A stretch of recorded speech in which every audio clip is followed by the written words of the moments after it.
Hello friends, government job with সুমনে একবার সবাইকে স্বাগত। তোমরা অলরেডি স্ক্রিনে দেখতে পাচ্ছ যে আমাদের এসএসসি থেকে একটা নোটিফিকেশান জারি হয়ে গেছে। সিএইচএসের লেভেলের পরীক্ষা 10+2 যারা উচ্চ মাধ্যমিক পাস করেছো তারা সবাই কিন্তু এই পরীক্ষার জন্য এলিজেবল। ঠিক আছে, যারা উচ্চ মাধ্যমিক পাস করেছো তারা সবাই এলিজেবল। যারা মাধ্যমিক পাস করেছো এখনও উচ্চ মাধ্যমিক পাস করতে পারোনি তাদের ক্ষেত্রে এই পরীক্ষাটা নয়। যারা উচ্চ মাধ্যমিক পাস করেছো বা তাদের আপার লেভেল পরীক্ষা পাস করেছো তাদের জন্য এই পরীক্ষাটা। দেখো ফ্রেন্ডস, ফার্স্টেই একটা কথা বলে রাখি, এইটা কিন্তু তোমাদের কাছে একটা সুবর্ণ সুযোগ। আমাদের রাজ্য সরকারের চাকরির হাল দেখতেই পাচ্ছ কী অবস্থা হচ্ছে। প্রশ্নপত্র ফাঁস হয়ে যায়, রেজাল্ট বেরোবে তার কোনো ঠিক ঠিকানা থাকে না, বা প্রিলিমস কবে হবে, মেন্স কবে হবে, ইন্টারভিউ কবে হবে, আলটিমেট তুমি যখন সিলেকশান হবে তুমি কত বছর আগে পরীক্ষা দিয়েছো তুমি নিজেই ভুলে যাবে। তো এইটা একটা সেন্ট্রালের পরীক্ষা, খুব রেগুলারিটি পরীক্ষা, খুব প্রাইড পরীক্ষা বলতে পারো একটা। তো সবাই মিলে কিন্তু পরীক্ষাটার জন্য উঠে পড়ে লাগো। তো চলো, পরীক্ষার কি এলিজিবল আছে, কি ডেট আছে, কবে ফর্ম ফিল আপ, কবে লাস্ট ডেট, একটু শর্টে তোমাদের সঙ্গে আলোচনা করে নিই। তো ফার্স্টেই দেখতে পাচ্ছ date of submission of online application শুরু হচ্ছে 8 তারিখ থেকে, যেটা অলরেডি শুরু হয়ে গেছে এবং 7/5 পর্যন্ত চলবে। ঠিক আছে, 8 থেকে শুরু হচ্ছে এবং 7 তারিখ পর্যন্ত চলবে মে মাসে। সবাইকে আমি একটা অনুরোধ করব, কেউ 7 তারিখের অপেক্ষায় বসে থাকবে না। চেষ্টা করো এপ্রিল মাসের মধ্যেই কিন্তু ফর্মটা ফিল আপ করে দেওয়ার জন্য।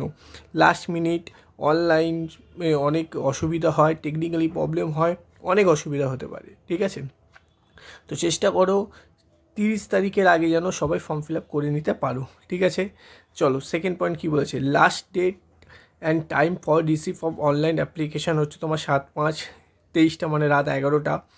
Last date and time for making online fee payment 8 তারিখ পর্যন্ত। Date of window of application form correction and online payment of correction charge. দেখো একটা উইন্ডো এরা ওপেন করবে, সেটা ওপেন হবে 10 তারিখ থেকে 11 তারিখ 11টা, মানে একদিনই হবে। যারা ফর্ম ফিল আপে কিছু ভুল করবে, যাদের হয়তো সামথিং কোনো কারেকশান থাকবে, যার হয়তো নামের কারেকশান হতে পারে, ডেট অফ বার্থের কারেকশান হতে পারে, অ্যাড্রেসের কারেকশান হতে পারে, যে কোনো কিছু, তাদের জন্য কিন্তু একদিন এই উইন্ডোটা খুলবে। 10 তারিখ থেকে 11 তারিখ পর্যন্ত তাদের কাছে সময় থাকবে, তারা নিজেদের কারেকশানটা করে নেবে। কিন্তু আমি বলবো যারা ফর্ম ফিল আপ করছো খুব বুঝে শুনে করো, যাতে ভুল না হয়, যাতে এই উইন্ডো অ্যাপ্লিকেশান যেটা খুলবে সেটা তোমাদের যাতে দরকারই না লাগে। তো একটু সময় নিয়ে মনোযোগ দিয়ে ফর্ম ফিল আপটা করো, যাতে কোনো ভুল না হয়। ওকে, এবার চলো কী বলছে, শিডিউল ফর টায়ার 1 আর শিডিউল ফর টায়ার 2, দুটোই দেখো সিবিটি টাইপের পরীক্ষা, মানে কম্পিউটার বেসড পরীক্ষা। ফার্স্ট পরীক্ষার ডেটটা কিন্তু মানে একটা টেন্টেটিভ ডেট বলে দিয়েছে, জুন থেকে জুলাই 2024। ওকে, খুব ভালো। এবার এর থেকে ভালো আর কি মানে পেতে পারো, এটা তোমার এপ্রিল চলছে। ঠিক আছে, তো জুন জুলাই 2024 মানে তোমার কাছে বলতে গেলে মে জুন জুলাই, আমি যদি জুলাইও ধরে নিই তাও 3 মাস আছে। তো একদম উঠে পড়ে লেগে যাও, এর থেকে কিন্তু আর ভালো চাকরি হবে না। যারা কিন্তু 12 পাস করেছো, একটা টাইমের মধ্যে রেজাল্ট বেরোবে, একটা টাইমের মধ্যে পরীক্ষা হয়, একটা টাইমের মধ্যে কিন্তু তোমাদের সিলেকশন হয়ে যাবে। ঠিক আছে, তো সবাই মিলে চেষ্টা করো পরীক্ষাটা ক্র্যাক করা। ওকে, তো চলো নেক্সট এতে যাই। পে স্কেল দেখে নাও। লোয়ার ডিভিশন ক্লার্ক বা junior secretary assistant pay level 2তে পাবে 19,900 থেকে শুরু হবে এবং 63,200 টাকা পর্যন্ত পাবে। ওকে, এবং যারা ডেটা এন্ট্রি অপারেটর বা ডিইও পদে যাচ্ছ তারা লেভেল 4-এ পাবে 25,500 থেকে শুরু হবে 81,100 টাকা পর্যন্ত পাবে, এবং যারা লেভেল 5-এ যাবে তাদের 29,200 থেকে শুরু করে 92,300 টাকা পর্যন্ত তারা পেতে পারো। আরেকটা ডেটা এন্ট্রি অপারেটর গ্রেড এতে আছে, যেটা শুরু হবে তোমার 25,500 থেকে শুরু 81,000 পর্যন্ত। ওকে, এবার দেখো most important things is vacancy. কত ভ্যাকেন্সি আছে দেখো, একটা টেন্টেটিভ ভ্যাকেন্সি বলছে there are approx 3,712 vacancies. However firm number of vacancy will be determined in due course.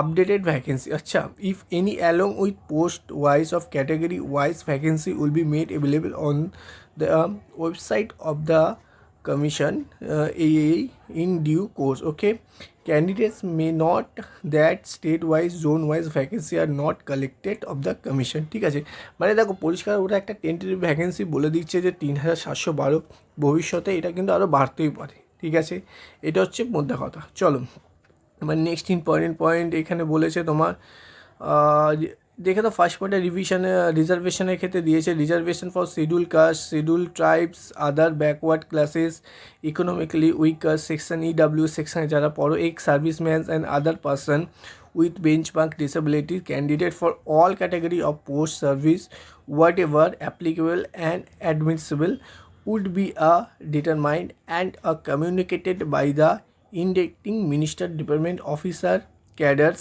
as per extent government order. Okay, তো সবার ধরনের মানে সবারই এখানে ভ্যাকেন্সি পরীক্ষা দিতে পারো, সব মধ্যে কথা, ঠিক আছে।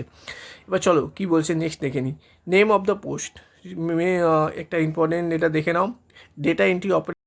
দেখো নেক্সট পয়েন্ট কী বলেছে, নেক্সট পয়েন্ট বলেছে ন্যাশনালিটি ও সিটিজেনশিপ। ন্যাশনালিটি সিটিজেনশিপের মধ্যে দেখো তোমাকে ভারতীয় হতে হবে, আর সাবজেক্ট টু নেপাল আর ভুটান থেকে তুমি বিলং করলেও তুমি কিন্তু পরীক্ষার জন্য এলিজেবল। ওকে, তো নেক্সট পয়েন্ট দেখো, এজ লিমিট অ্যাজ অন 11/2024, তোমাকে 18 থেকে 27 বছরের মধ্যে কিন্তু তোমার বয়স হতে হবে। ওকে, এবং 2/8/1997 যদি তুমি আগে জন্মে থাকো তাহলে কিন্তু তুমি এলিজেবল নয়, এবং 1/8/2006 আগে তোমার ডেট অফ বার্থটা হতে হবে। বুঝতে পেরেছো?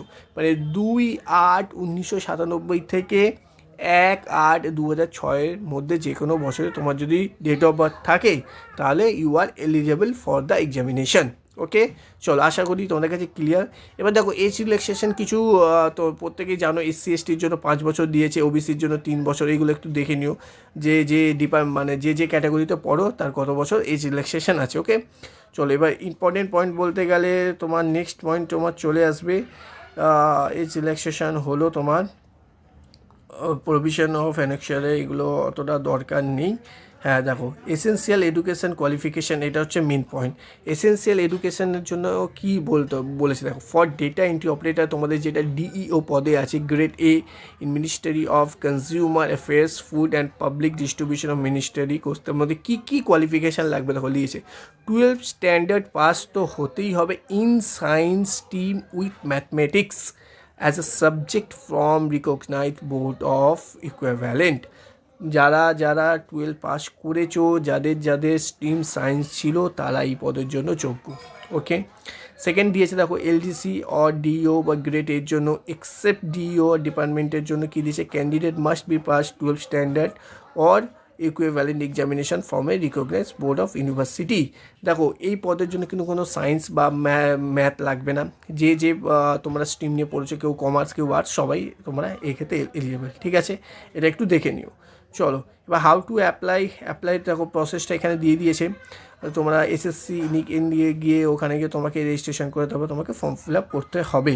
ওকে, last date and submission one second বলে দিচ্ছি 7/5/2024। ঠিক আছে, কিন্তু কেউ তোমরা এতদিন ফেলে রাখবে না, তার আগেই ফর্মটা ফিল আপ করে নাও। ওকে, এটাই বলেছে।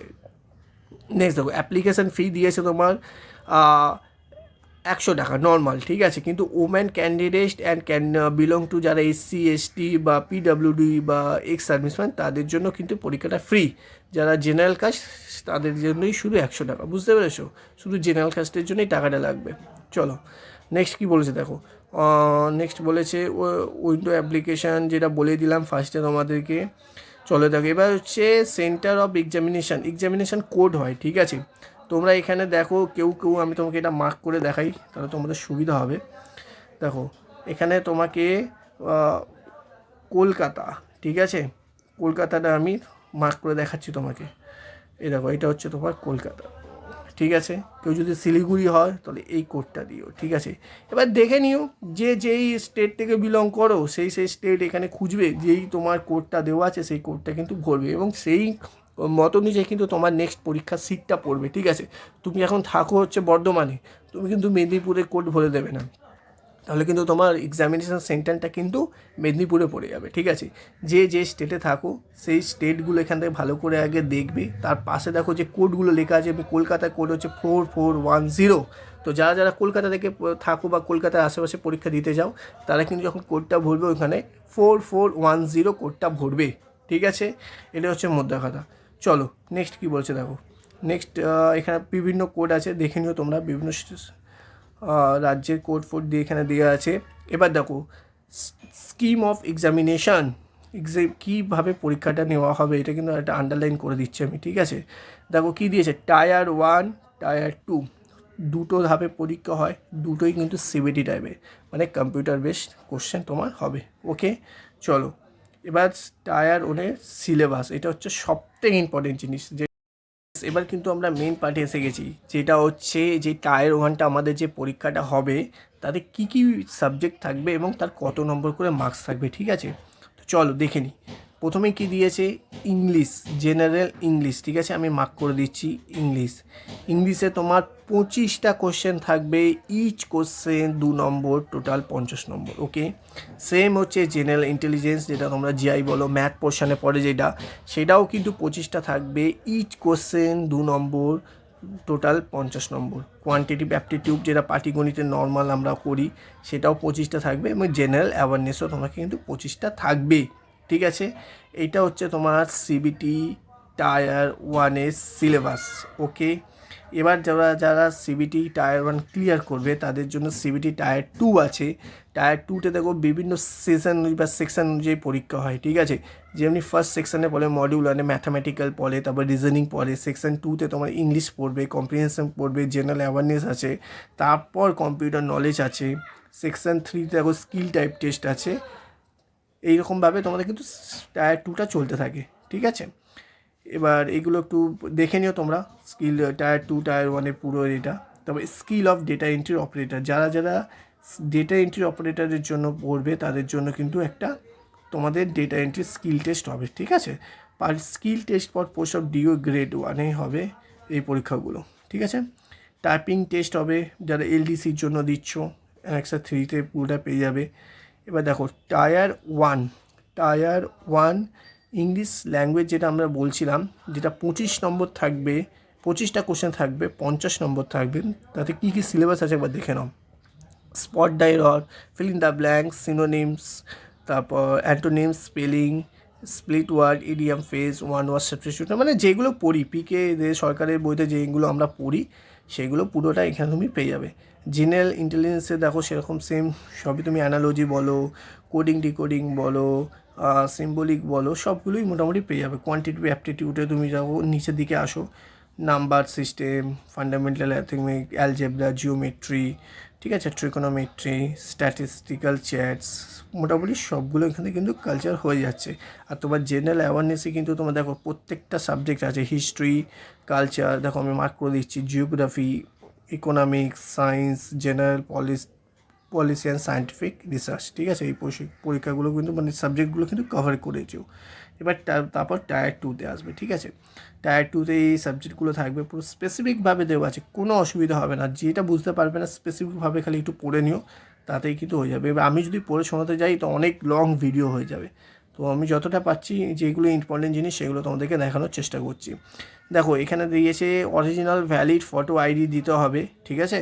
যেমন যেখানে তোমার কিন্তু printed of admission certificate, Aadhaar card হতে হবে, ভোটার আইডি কার্ড, যে কোনো একটা, driving licence, pan card, passport, ঠিক আছে। এগুলো তোমার আইডি প্রুফের জন্য লাগবে। আর আর আর কী আছে একবার দেখে নিই, চলো। Annexure 7, annexure 8, you are minimum qualifying, হ্যাঁ দেখো যেটা কোয়ালিফাইং মার্কস আছে তোমরা জানো, এটা জাস্ট একটা মানে কি বলবো সব থেকে কম মার্কস, এটা তোমাকে পেতেই হবে। ইউআরদের জন্য হচ্ছে তোমার 30%, ওকে। যারা ওবিসি বা ইডাব্লিউএস তাদের 25%, যারা আর অল আদার ক্যাটাগরির জন্য 20%। তার মধ্যে এসটি পড়ে, এসসি পড়ে, ধরো এইগুলো। মানে তুমি যদি জেনারেল হও তোমাকে 130 নাম্বার মিনিমাম কোয়ালিফাইং মার্কস পেতেই হবে, ঠিক আছে। তোমরা জানো কাট অফ মার্কস এর থেকে অনেক হাই যায়, 30-এ কি কেউ আছে চাকরি পায় আজকালকার দিনে? তোমরা বলো একবার, ভাবো। নেক্সট আছে তোমার এইগুলো একটুখানি দেখে নিও জাস্ট করে, ইম্পর্টেন্ট ইনস্ট্রাকশন অফ ক্যান্ডিডেট যেগুলো দিয়েছে এগুলো পুরোটা ভালো করে একবার যতটা ভালো একটু পারো পড়ে নিও, ঠিক আছে।